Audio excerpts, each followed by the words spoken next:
Hello and welcome to News at 10 on Rajya Sabha TV. I'm Aishwarya Kapoor with you. Let us begin with the headlines.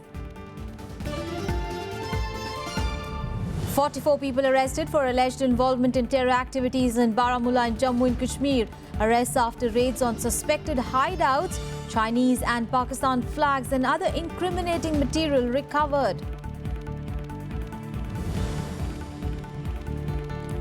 GST Council reaches consensus on state compensation for loss of revenue after new tax regime is implemented. Base year for calculating revenue is the 2015-16. Decision on tax rates likely today. 4 hospital officials arrested after fire tragedy claims at least 20 lives in Odisha. Fire Service Department says SUM hospital did not follow safety norms. Karnataka Chief Minister says there is no water in state's reservoirs. Need to save water for drinking purposes only. This after Supreme Court directs state to release 2,000 cusecs of water to Tamil Nadu daily.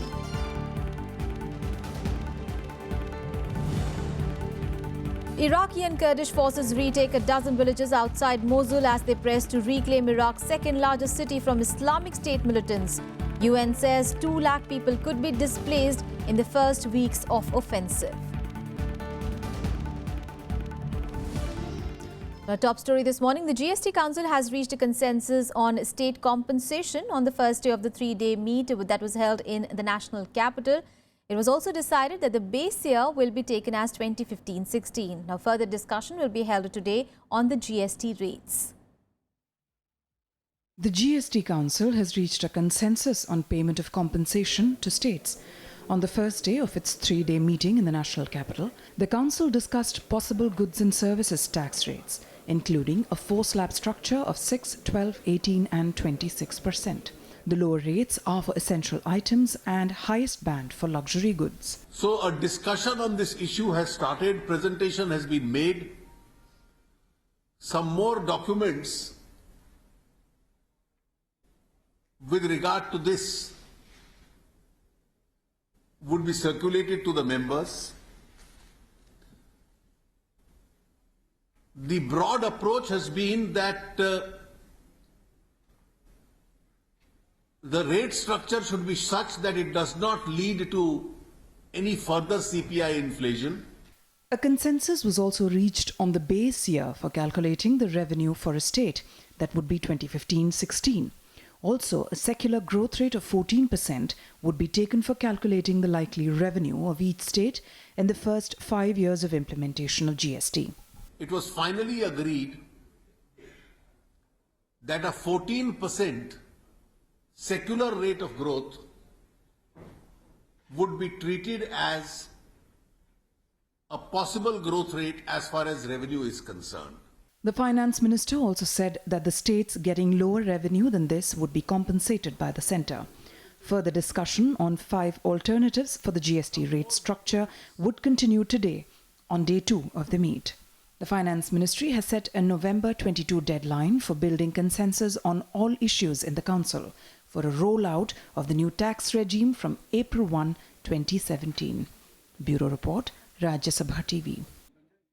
A big story coming in from Jammu and Kashmir, where the security forces have arrested 44 people for alleged involvement in terror activities.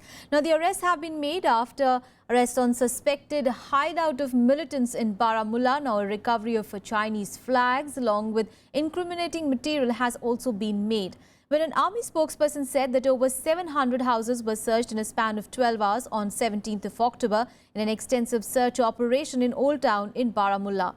Well, the army says that a large quantity of incriminating materials such as petrol bombs, Chinese and Pakistani flags, Lashkar-e-Toiba and Jaish-e-Mohammed letterhead posts, unauthorized mobile phones and also seditious anti-national publicity material was seized. He said that the operation was jointly carried out by the teams of Army, Police, BSF and CRPF in 10 sensitive localities. They said that the localities were used as safe havens for terrorists. Meanwhile, Foreign Secretary S. Jaishankar has clarified that the centre has no information on whether cross-LOC surgical strikes were undertaken by the army in the past, as no message about such assaults were conveyed to the previous governments. Well, this came after the Parliamentary Standing Committee on External Affairs was briefed on the surgical strikes carried out by the army on terror launch pads last month. The clarification comes after some opposition MPs quoted S. Jaishankar as saying that army had carried out target-specific limited caliber counter-terrorist operations across the line of control in the past as well. But this was for the first time that the government had gone public about it in remarks that appear to contradict the Defence Minister's claim. Well, during the 2.5-hour meeting, Vice Chief of Army Staff, Lieutenant General Bipin Rawat, also gave details of the strikes targeting terror launch pads across the line of control. On to some other news now, and Prime Minister Narendra Modi inaugurated 3 hydropower projects in Himachal Pradesh on Tuesday. He also addressed a public rally in Mandi district of the state, where he spoke on the recent surgical strikes in POK. Now, Prime Minister Modi likened the Indian Army's covert operation to Israel's exploits, adding that the Indian forces have shown that they are no less than anybody. आजकल पूरे देश में हमारी सेना के पराक्रम की चर्चा हो रही है। पहले कभी हम इजराइल ने ऐसा किया सुनते थे, लेकिन देश ने देखा कि भारत की सेना भी किसी से कम नहीं है। Prime Minister Narendra Modi lauding the Indian Army at a huge Parivartan rally in Mandi, Himachal Pradesh on Tuesday. Referring to last month's surgical strikes on terrorist bases in Pakistan-occupied Kashmir, the Prime Minister said the Army's valor is being discussed across the country these days. Modi also used the opportunity to credit his government for resolving the issue of equalizing pension payouts for retired soldiers, which he said had been pending for 40 years. One rank, one pension, 40 साल से लटका हुआ सवाल, देश के लिए मर मिटने वालों का सवाल, ये सरकार है जो देश की सेना का गौरव करने वाली उस काम को पूर्ण कर दिया। और आज जहां भी जाता हूं, न सिर्फ फौजी लेकिन फौज के परिवारजन मुझे इतने आशीर्वाद देते हैं कि मुझे ऐसे लोगों के लिए कुछ और करने का हमेशा एक नया उत्साह मिलता है, ताकत मिलती है, मेरा हौसला बुलंद होता है। At the rally, Modi also targeted the ruling Congress government in Himachal Pradesh ahead of the assembly polls in the state next year. Bharatiya Janata party ने मुख्यमंत्री दिए तो कोई पानी के लिए अपने आप को खपा दिया, तो किसी ने सड़क के लिए खपा दिया, और भी लोग आए जिन्होंने अपने लिए न जाने क्या-क्या खपा दिया। The Prime Minister was in the Hill State to inaugurate 3 mega hydropower projects. With a generating capacity of 1,732 megawatts, the 3 projects are equipped with generating equipment supplied and commissioned by Bharat Heavy Electricals Limited. Bureau Report, Rajya Sabha TV. Let's move on in the bulletin now. Well, Vice President Mohammed Hamid Ansari will meet Algeria's President and Prime Minister today and discuss with them anti-terror cooperation between India and Algeria and a host of other bilateral issues. Earlier on Tuesday, Ansari had discussed with other Algerian leaders the ways to revamp the bilateral engagements and take the ties to a new level. On the second day of his visit to Algeria, Vice President Mohammed Hamid Ansari on Tuesday held talks with Algeria's President of the National People's Assembly, Abdelkader Ben Salah. During the meet, the two countries decided to bolster the economic ties by identifying new areas of cooperation, though indications are that no formal agreements may be in offing as of now. Cooperation in the hydrocarbon sector, as you all know, Algeria is very rich in hydrocarbons, so cooperation in the hydrocarbon sector. An idea that we've been discussing since we were all on the aircraft, the possibility of cooperation in the fertilizer sector, then cooperation in the pharma sector and in the area of space. The two nations also discussed the common approaches to tackle the menace of terror. It should be noted that Algeria was ravaged by terror groups like FIS and the Islamic Army of Salvation, till 1997, and most of these terrorists were trained in the Afpak region. There was mutual concern defining terror as crime against religion. The issue of terrorism was discussed with the resolute opposition of both countries to terrorism was reiterated, and in fact both sides noted that terrorism is a crime, but is also a crime against religion. Vice President also showed keen interest going around this ancient site that showcases the glorious past of Algeria. This is Chetan Datta and Sandeep Yash's report from Algiers, Algeria for Rajya Sabha TV. Well, the Goa declaration of the BRICS summit failed to put India's concern on terrorism in a proper perspective. Now, this prompted External Affairs Minister Sushma Swaraj to make a statement that the conglomeration of Brazil, Russia, India, China and South Africa cannot shy away from taking a firm stand on this major issue. Now, without naming China, she said terrorism should not be tolerated for a narrow agenda of a few countries. After the conclusion of the BRICS and BIMSTEC summits in Goa, External Affairs Minister Sushma Swaraj inaugurated the BRICS Media Summit in Delhi on Tuesday. The summit will discuss the media-related issues and approaches of member countries. Swaraj dwelled on the need to sensitize media personnel on the issue of terrorism, especially in the context of Pakistan. There is a developing consensus that it cannot be business as usual. We must be prepared to extract costs for those who sponsor and support terrorists, who provide them sanctuary, and who, despite their own claimed victimhood, continue to make the false distinction between good and bad terrorists. BRICS has always been global in its approach, and today there is no bigger global challenge than state-sponsored and state-protected terrorism.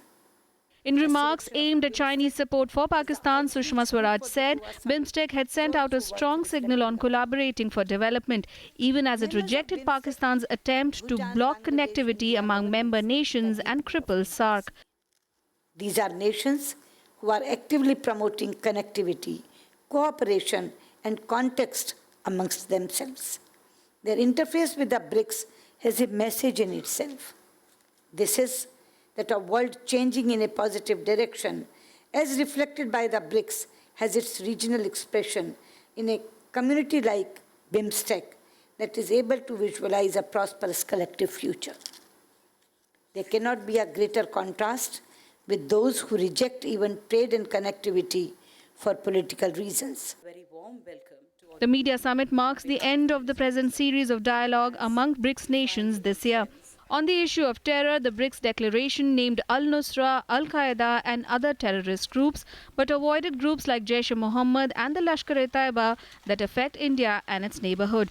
But India's efforts at the summit indicate that the government will persist with its determination to create a consensus on both terror and its sponsors in the region. BIMSTEC countries have given very positive signal for mutual cooperation, and Pakistan must learn from it. But in BRICS, China also must understand, without condemning the acts of terrorism, BRICS countries cannot achieve what they wanted to. Akhilesh Suman for Rajya Sabha Television with camera person Junaid in Delhi. And India has said that it will extend all possible help to Myanmar in setting up democratic institutions for ensuring stability in that country during transition phase. Now, this was convened by President Pranab Mukherjee during his meeting with Myanmar's State Council Aung San Suu Kyi. Now, Suu Kyi, who's on her first state visit to India after assuming the charge, called on a president at the Rashtrapati Bhavan on Tuesday. Suu Kyi also met External Affairs Minister Sushma Swaraj, during which the visiting leader discussed how India could support Myanmar's agenda of national reconciliation. Now, Suu Kyi also sought assistance in areas of agriculture, capacity building, job creation, infrastructure and healthcare. Sushma Swaraj, meanwhile, conveyed condolences on behalf of the people of the country over the loss of lives of many Myanmar police and army personnel in the recent terrorist attacks in Rakhine state of Myanmar, as also over the ferry tragedy on Chinwin River. And right now, we'll take a very short break. Up next, we have all the international and sports news. Stay tuned.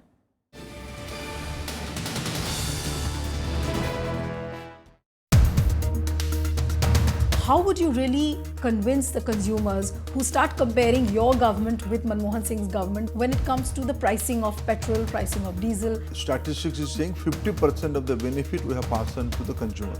I have not hid anything in Parliament.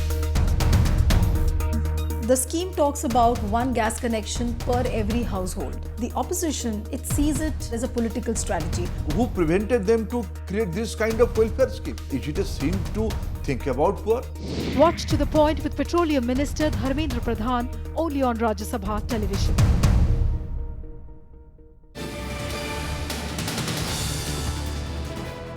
Welcome back. Now an update on the Odisha fire tragedy where 20 people were killed in the massive fire tragedy on Monday. While the state and the central governments have ordered a detailed inquiry into the incident, now initial reports have confirmed that the hospital was not following fire safety guidelines. Now 4 hospital officials have also been arrested in connection with the tragedy. Odisha police on Tuesday arrested 4 officials of the SUM hospital in Bhubaneswar a day after a massive fire tragedy claimed at least 20 lives. The hospital superintendent, electrical maintenance engineer, junior electrical engineer and fire safety officer were arrested after Odisha government filed 2 FIRs alleging safety negligence against the hospital. Meanwhile, the hospital management has denied lapses on their part. Completely accident है. हम लोग हमेशा positive में हैं. हम लोग का कोई कारण इसमें असुविधा कारण कोई नहीं है. The last safety audit was done approximately 4 weeks back. I feel that if we had procrastinated, if our evacuation protocol had not been so rapid and so well concerted, the number of deaths could have been much, much higher. However, the Fire Service Department in its initial report has observed that the fire safety norms as per the 2013 guidelines were not followed by the hospital authorities. According to Odisha government, only 3 corporate hospitals in Bhubaneswar, Cuttack and Puri have fire safety certificates. The list does not include the name of SUM hospital. As of now, we are making a very objective inquiry and inspection of the whole everything that has happened. Certainly, I've come to my own findings. I've got my own findings, and I'll be submitting a report to the government in that light. Meanwhile, over 100 patients were shifted elsewhere for treatment. More than 500 patients were trapped inside the building when the fire broke out on Monday. The fire is suspected to have been triggered by an electric short circuit in the dialysis ward on the first floor of the hospital. Many patients were rescued by breaking window panes.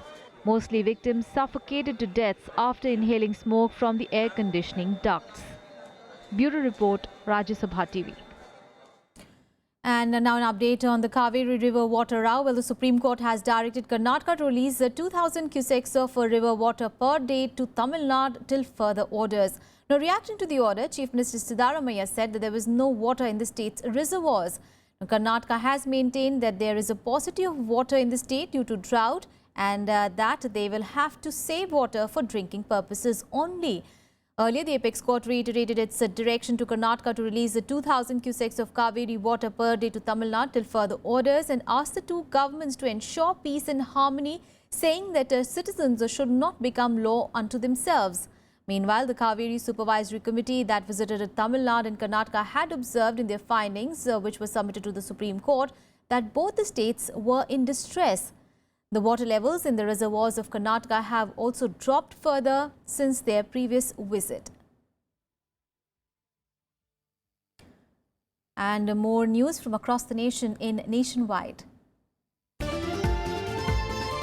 Well, continuing with the ongoing tussle between Delhi Lieutenant Governor and Delhi government, Najib Jung has ordered the transfer of Secretary to Deputy Chief Minister Manish Sisodia and posted him as the registrar of a private university. However, the AAP government, which has been at loggerheads with the Lieutenant Governor's office over transfers and postings of its officers, has this time not launched an attack publicly.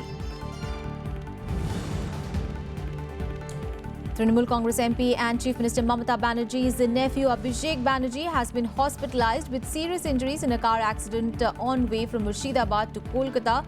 10 policemen of the MP's convoy were also injured in the accident. The Patiala House Court in Delhi has dismissed a complaint against Union Minister Smriti Irani for allegedly giving false information on her educational qualification to the Election Commission. The court observed that the case was filed to needlessly harass the minister.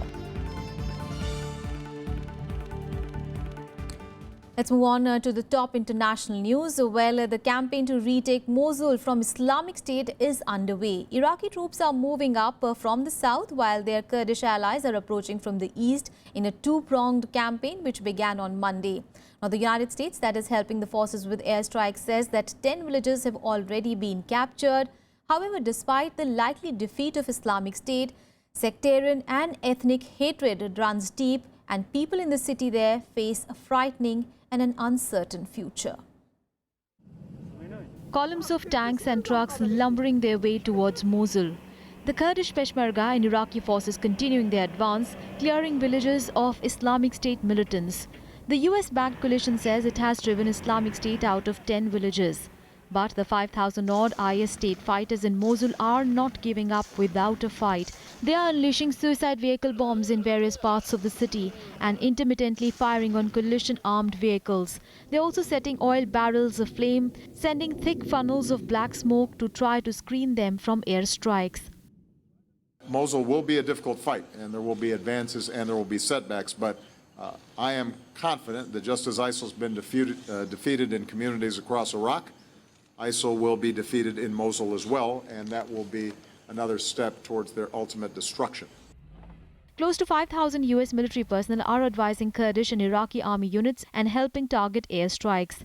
While a senior Peshmerga general says retaking the city will take 2 months, no one is really certain. Sectarian and ethnic divisions are complicating the situation, with a mistrust between the prominently Sunni population of Mosul and the Shia government forces. Amnesty International has raised the possibility of future reprisals against Sunnis during the battle. Speed should be the key element of this operation. The sooner the better, to avoid a major humanitarian exodus or complexities that nobody needs. So really nobody has a definitive time when it will end, but I think there is a clear understanding. We should do it, not in a hasty way or a rushed way, but in a planned way, to do it as soon as possible. The greatest concern for the international agencies are some 7 lakh people believed to remain in the city in northern Iraq. IS is reported to be preventing people from freeing the city and using them as human shields, directing some of them towards buildings likely to be targeted by airstrikes. The United Nations is working to create new refugee sites outside Mosul. Despite that we have been preparing for months, that we've been pre-positioning food, we, like the other actors, are worried about that the circumstances on the ground could make it really difficult to have humanitarian access and maybe make all of these plans that we've been coming up inoperable. So our concern is that we get to the people, that people can get out safely. The oil-rich capital of Nineveh province, Mosul, was Iraq's second largest city when Islamic State militants overran it in June 2014. Its capture signaled the rise of IS as a major force. Hence, its intended recapture will be a huge symbolic victory for Haider al-Abadi and Western powers fighting Islamic State. Bureau Report, Rajya Sabha TV. Well, US President Barack Obama has told Republican presidential nominee Donald Trump to stop whining as he rejected his claim that next month's White House election will be rigged. Now, speaking at a news conference in the White House, Obama said that Trump's attempt to discredit a poll before it has even taken place was unprecedented for a US presidential candidate. He further said that the claims demonstrated that Trump lacked the leadership or toughness to be the president. But he warned that the charges which Trump repeated to cheers at a rally in Colorado later in the day would undermine the nation's purest expression of democracy, a popular vote respected by the vanquished as well as the victors. Now, Trump is facing sinking poll numbers as well as accusations of sexual assault. I have never seen in my lifetime or in modern political history any presidential candidate trying to discredit the elections and the election process before votes have even taken place. It's unprecedented. It happens to be based on no facts. I'd advise Mr. Trump to stop whining and go try to make his case to get votes. And if he got the most votes, then it would be my expectation of Hillary Clinton to offer a gracious concession speech and pledge to work with him in order to make sure that the American people benefit from an effective government. Let's get you some more international stories in World Wrap. Russian and Syrian warplanes on Tuesday halted their airstrikes on Syria's besieged city of Aleppo in preparation for a temporary truce. Remember, Moscow on Monday had announced a humanitarian pause between 8 a.m. and 4 p.m. on Thursday to allow civilians and militants safe passage out of the city. At that time, Russian and Syrian militaries will desist from any offensive action. An Ebola vaccine developed by Canadian researchers and considered by the WHO to be the first effective treatment against the virus will soon start a new phase of clinical trials, while the vaccine's safety and effectiveness will be tested on volunteers in November. According to the World Health Organization, Ebola has killed up to 90% of those infected during some outbreaks.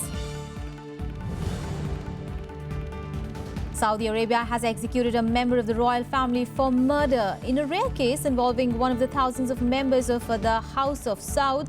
Prince Turki bin Saud Al Kabir was put to death in the capital Riyadh for shooting dead a friend during a brawl. Kabir was the 134th person put to death this year.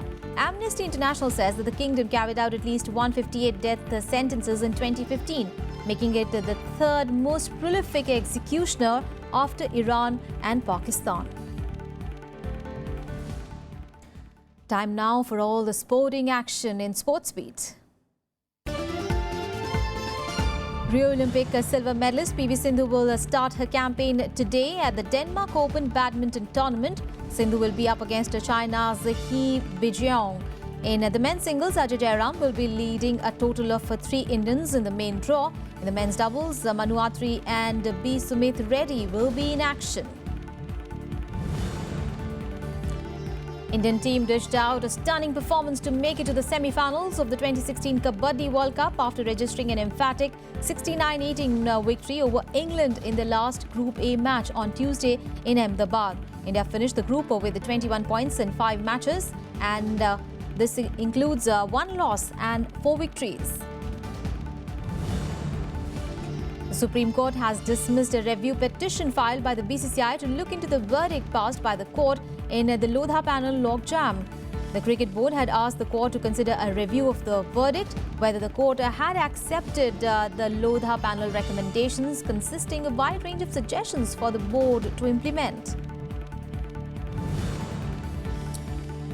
CBI has registered a case in the doping scandal involving international wrestler Narsingh Yadav, who was barred from participating in the Rio Games after banned substances were found in his urine samples. According to rules, CBI registers the FIR filed by the state police, but it is free to come up with any conclusion which emerges during the probe. Yadav, remember, was slapped with a 4-year ban by the Court of Arbitration for Sports during the Olympics, barring him from the Games. And in some good news, Indian shuttler Saina Nehwal has been appointed as a member of the International Olympic Committee's Athletes Commission. In a rare honour for an Indian sportsperson, Saina Nehwal received the letter to the effect from the IOC President Thomas Bach. The Athletes Commission is chaired by Angela Rogero, and it comprises 9 vice presidents and 10 other members. Well, that's all in this edition of news, but news and updates continue on Rajya Sabha TV. Thanks so much for your time.